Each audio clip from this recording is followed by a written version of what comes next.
Hi, thank you for making the time for this interview. Can you please give us a brief introduction of yourself, mentioning your country of birth, studies, and current job? Yeah, sure.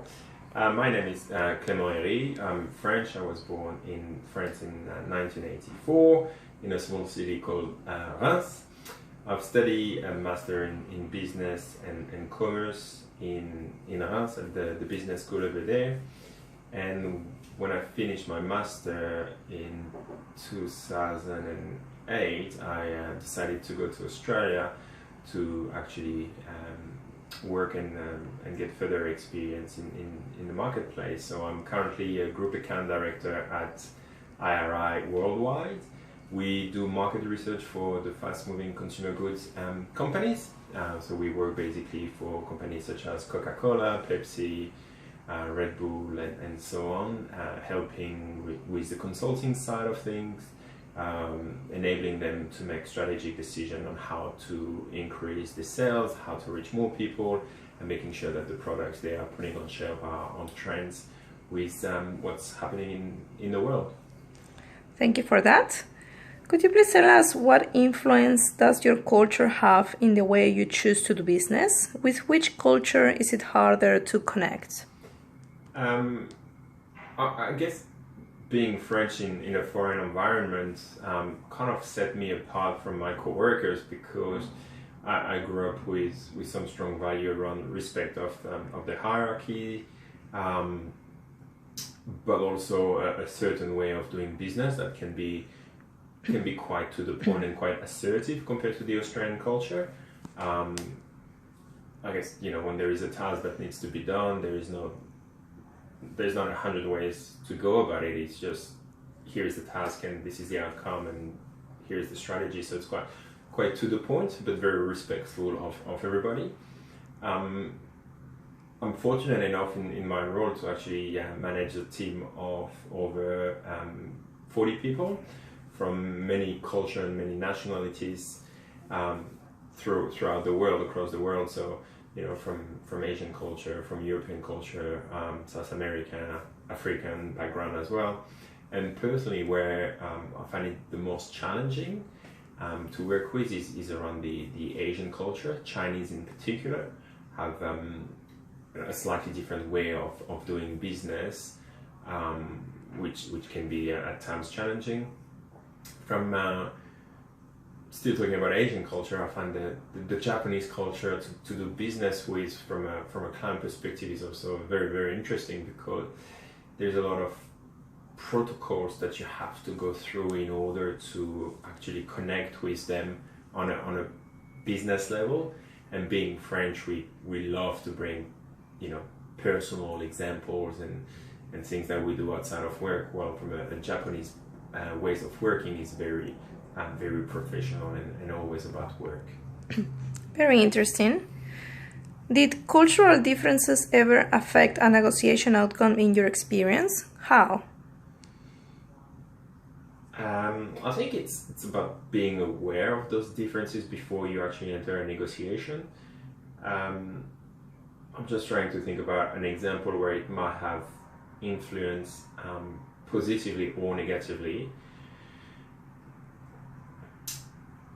I have that example actually where it wasn't a negotiation. It was actually a presentation to an executive board from of a Chinese company. It's a large Chinese food manufacturer, where obviously we went in there not speaking any Chinese, so we actually had to bring a translator to help us with delivering our presentation, which by itself was already a huge cultural shock because you kind of lost that connection with the person you're talking to because you need to go through a third party.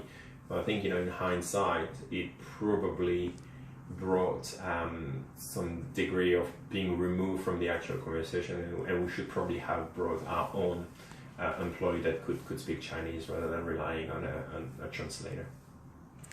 How does the decision-making process work in a French business environment? Yep. In the French business environment, it's actually very hierarchical. So the most senior person most of the time makes the decision, and if the most senior person is not in the room, people will tend to seek their approval and agreement before actually making any decision, which is very interesting because it's a very protocol and process driven decision making, which can be at times a bit slow and not really keeping up with the pace of modern days. According to Trompiner's cultural dimensions, in France, people tend to integrate work and personal life. He calls it a diffuse personality. Do you agree? Could you share some of your experience? I would definitely say that the lines between professional and personal life are very blurred and sometimes actually really mixed from a French environment. You will go to work and really talk about your family, friends. You will have your colleagues or co-workers over on Friday night for what we call apéro, which is get together and have a few drinks and nibbles with them. You'll be invited to the kids' birthday, and that's something that actually I personally value a lot when it comes to doing business, because we spend most of our time during the week with colleagues at work, and it's important for me to connect with them on a personal level. And I also think that understanding personally what someone is currently going through from a personal perspective actually help to understand what type of performance are they going to be able to give back to the business. So to share a specific example, I've actually gone on vacation with some of my colleagues when I was working in France, and we will go away on the weekend together on a fairly regular basis, and I really brought that culture with me to Australia. And here in my current job, most of my best friends and best acquaintances are actually people I've met through work, which with whom I've developed a very good relationship and kept them as friends even since they moved into their new roles. When relating to business associates, are French negotiators effective or neutral? Well, I like to believe we are effective. I believe it depends on the person more than on the nationality of the person, obviously. Some French people are better negotiators than others. But I would say, as I mentioned earlier, I think the French culture is very much results orientated when we don't go on strike. But it's very much so about getting the job done, and sometimes at the cost of either of the friendship or the relationship. I think it's very much let's get the job done and let's try to get the best outcome for us.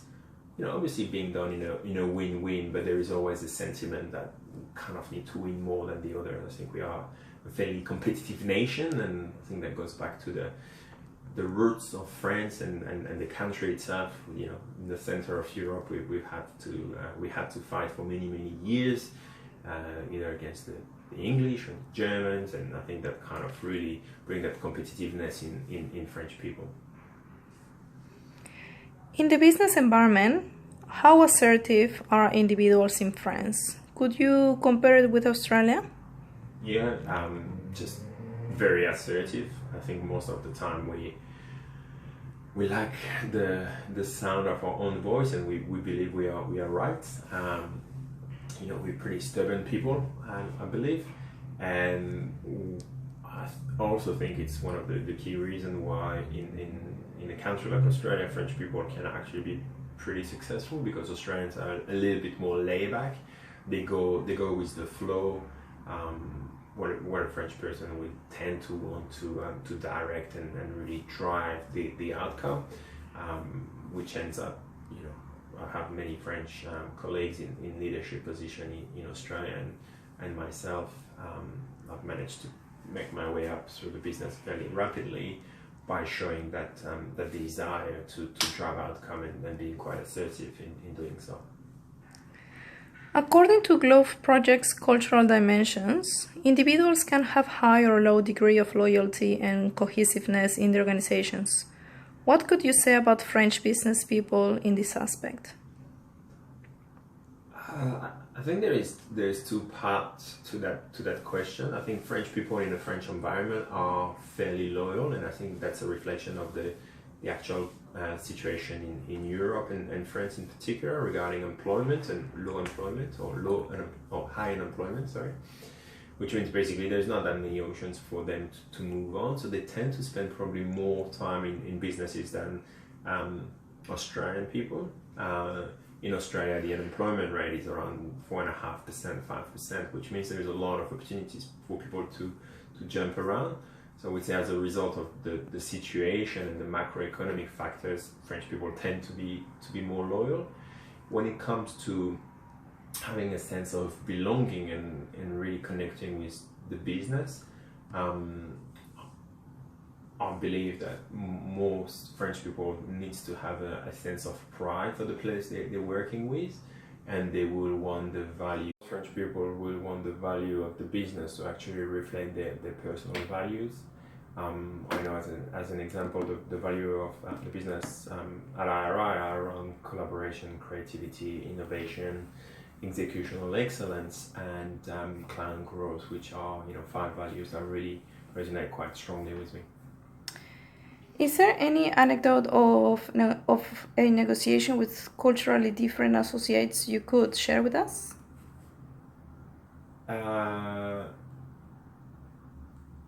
Yes, it's quite interesting. I 3 years ago now, 4 years ago actually, I heard someone from Zimbabwe, obviously country in Africa,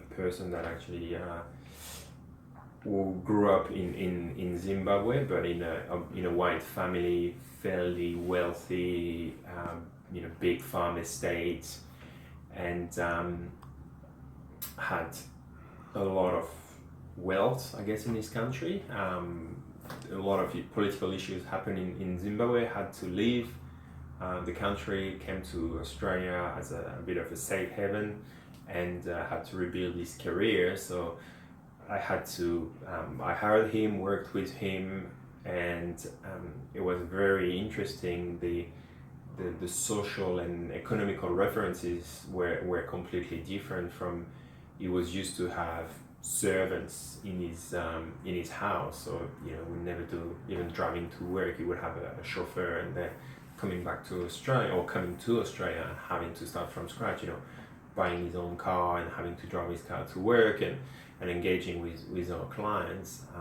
was a bit of an adjustment.